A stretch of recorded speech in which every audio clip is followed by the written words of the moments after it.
ஒரு ஊரில் ஒரு நியாயமான ராஜா வாழ்ந்து வந்தார். அவருக்கு அருகில் எப்போதும் புத்திசாலியான ராணி அமர்ந்திருப்பார். ஒரு நாள் அரண்மனைக்கு ஒரு சுறுசுறுப்பான மீனவன் வந்தான்.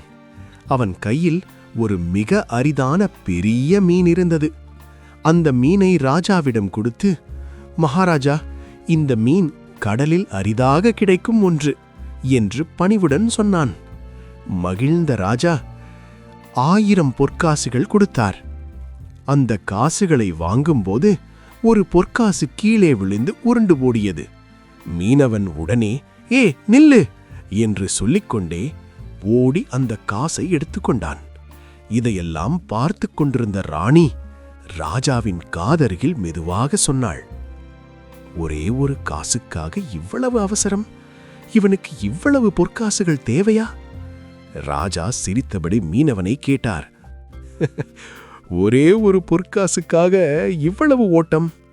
மீனவன் கைகளை கூப்பி சொன்னான், "மகாராஜா, இந்த பொற்காசில் உங்கள் முகம் பொறிக்கப்பட்டுள்ளது. அதை யாராவது மிதித்து விடுவார்களோ என்ற பயத்தால் தான் ஓடி எடுத்தேன்."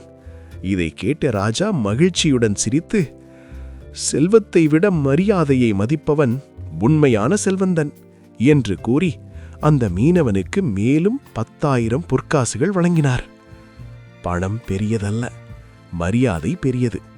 நல்ல பண்பு இருந்தால் வாழ்க்கையே உயர்வாகும்.